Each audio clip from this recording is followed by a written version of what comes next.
예수께서 길을 가실 때에 날 때부터 맹인된 사람을 보신지라. 제자들이 물어 이르되 라삐여 이 사람이 맹인으로 난 것이 누구의 죄로 인함이니이까? 자기니이까 그의 부모니이까? 예수께서 대답하시되 이 사람이나 그 부모의 죄로 인한 것이 아니라 그에게서 하나님이 하시는 일을 나타내고자 하심이라. 때가 아직 낮음에 나를 보내신 이의 이 일을 우리가 하여야 하리라. 밤이 오리니 그때는 아무도 일할 수 없느니라. 내가 세상에 있는 동안에는 세상의 빛이로라. 이 말씀을 하시고 땅에 침을 뱉어 진 흙을 이겨 그의 눈에 바르시고 이르시되 실로암 못에 가서 씻으라 하시니 실로암은 번역하면 보냄을 받았다는 뜻이라. 이에 가서 씻고 밝은 눈으로 왔더라. 이웃 사람들과 전에 그가 거린인 것을 보았던 사람들이 이르되 이는 앉아서 구걸하던 자가 아니냐. 어떤 사람은 그 사람이라 하며 어떤 사람은 아니라 그와 비슷하다 하거늘 자기 말은 내가 그라 하니 그들이 묻되 그러면 내 눈이 어떻게 떠졌느냐. 대답하되 예수라는 그 사람이 진흙을 이겨 내 눈에 바르고 나더러 실로암에 가서 씻으라 하기에 가서 씻었더니 보게 되었노라. 그들이 이르되 그가 어디 있느냐. 이르되 알지 못하노라 하니라. 안녕하세요. 큐티 나누는 목사 안상열입니다. 오늘도 주님 은혜 안에서 좋은 하루입니다. 오늘은 요한복음 9장 1절에서 12절을 통해서 세 가지 실로암이라는 제목으로 은혜를 나누겠습니다. 실로암이란 말은 히브리어 언어로 실로아크입니다. 이를 사도 요한 선생님은 보냄을 받았다라는 말로 해석하고 있습니다. 오늘 본문에는 날 때부터 시각장애를 가진 이에게 주님께서 가라고 하신 이 실로암, 그 의미를 신구약 성경 속에서 살펴보도록 하겠습니다. 그렇다면 실로암은 어떤 의미가 담겨 있는 것일까요? 첫 번째로 히스기야 왕의 실로암에 대해 알아보겠습니다. 열왕기하 20장 20절에 히스기야의 남은 사적과 그의 모든 업적과 저수지와 수도를 만들어 물을 성 안으로 끌어들인 일은 유다왕 역대지락에 기록되지 아니하였느냐. 여기서 말하는 물을 성 안으로 끌어들인 것, 이게 실로암을 얘기하고 있습니다. 실로암 못은 예루살렘 성 안 동남쪽에 있는 샘으로서 히스기야 왕이 아수르 사네립과의 전쟁 때문에 건설했습니다. 아수르의 공격에 대비해 히스기야 왕은 예루살렘 주변 수원지를 막아버리고 기드론 골짜기에 있는 기온샘의 물만을 성 안으로 끌어들이는 지하수로를 만들었는데 이 물이 모이는 연못이 바로 실로암입니다. 따라서 실로암은 예루살렘 주민들에게 있어서는 유일한 생명수였습니다. 그러나 세월이 흘러 유대인들은 이 실로암을 싫어하였습니다. 그들은 흉용하고 장일한 큰 하수를 원했습니다. 이 흉용하고 장일한 큰 하수를 성경은 말하길 아수르 제국이라고 하였습니다. 그렇다면 예루살렘의 생명수였던 이 실로암은 무엇이겠습니까? 예, 하나님의 은혜요, 생명을 상징하였던 것입니다. 유대인들이 이 실로암을 싫어했던 이유는 실로암이 천천히 흘렀기 때문이었습니다. 혹시 나는 오늘도 단순하고 자극적인 은혜만을 바라진 않습니까? 천천히 흐르는 실로암처럼 내 삶을 잔잔히 인도하시는 하나님의 생명에 감사하는 저와 여러분이 되었으면 좋겠습니다. 실로암은 또 어떤 의미를 가지고 있습니까? 두 번째로 망대 붕괴 참사의 실로암에 대해 알아보겠습니다. 누가복음 13장 4절에 보면 또 실로암에서 망대가 무너져 치어 죽은 18사람이 예루살렘에 간 다른 모든 사람보다 죄가 더 있는 줄 아느냐? 기온샘에서 실로암으로 이어지는 실로암 수로는 예루살렘의 생명줄이었기에 지키기 위해서 세워놓은 망대가 있었습니다. 그런데 예수님 당시에 이 망대가 무너져 무려 18명이나 죽는 재앙이 발생했죠. 당시 유대인들은 이를 단순히 그들의 죄 때문이다 라고 생각할 때에 주님의 생각은 달랐습니다.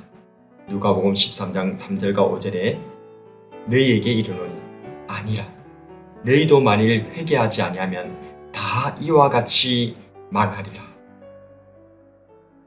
그렇습니다. 실로암은 하나님께서 보내시는 회개의 메시지였던 것입니다.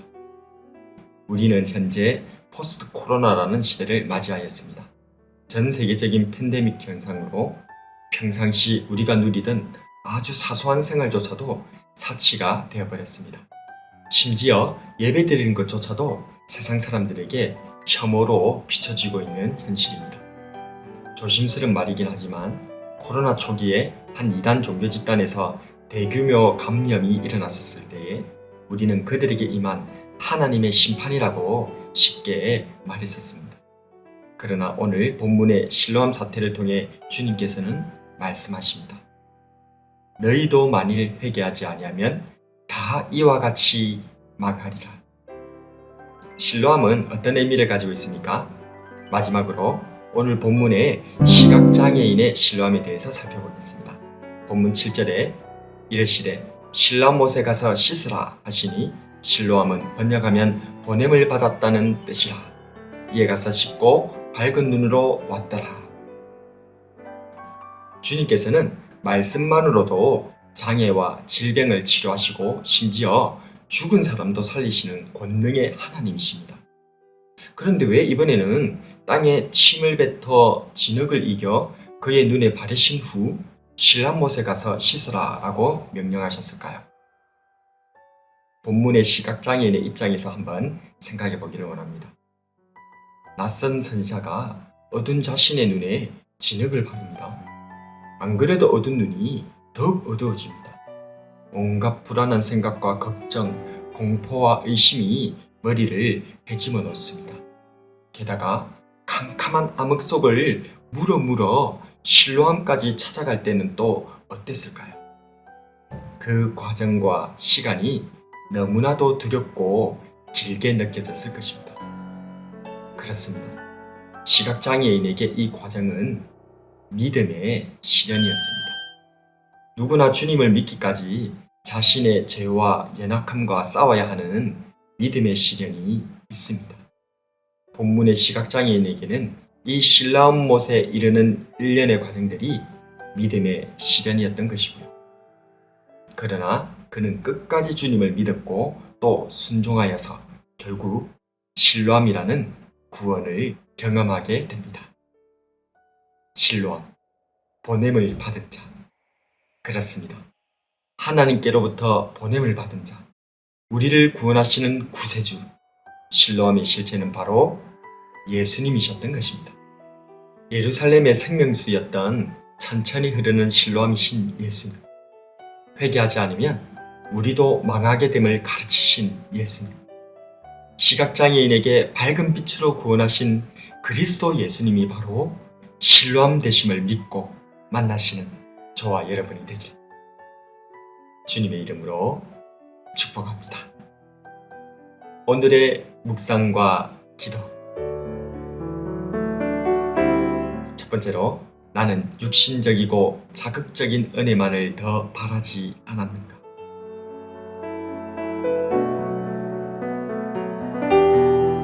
두 번째로, 나는 코로나 사태를 통해 회개하라는 주님의 음성을 듣고 회개하고 있는가? 말씀을 놓고 기도하겠습니다.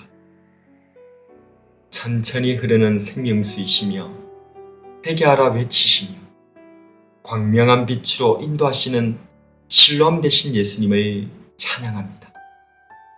천천히 흐르는 생명수이신 주님을 버리고 도리어 육신적이고 자극적인 것만을 더 원했던 유대인들이 바로 저였음을 회개합니다. 코로나 사태를 통해 내 자신을 돌아보지 못하고 도리어 정죄에 빠졌던 내 모습을 또한 회개합니다. 그럼에도 불구하고 영안이 어두워 죄 가운데 헤매이던 저에게 세상의 빛으로 오셔서 구원하여 주신 실로암 예수님, 참으로 감사를 드립니다. 이 은혜를 잊지 말고 오직 실로암 되신 주님의 생명수에 젖어 살게 하여 주시옵소서. 사랑합니다. 감사합니다. 실로암 되신 예수님 이름으로 기도드립니다. 아멘.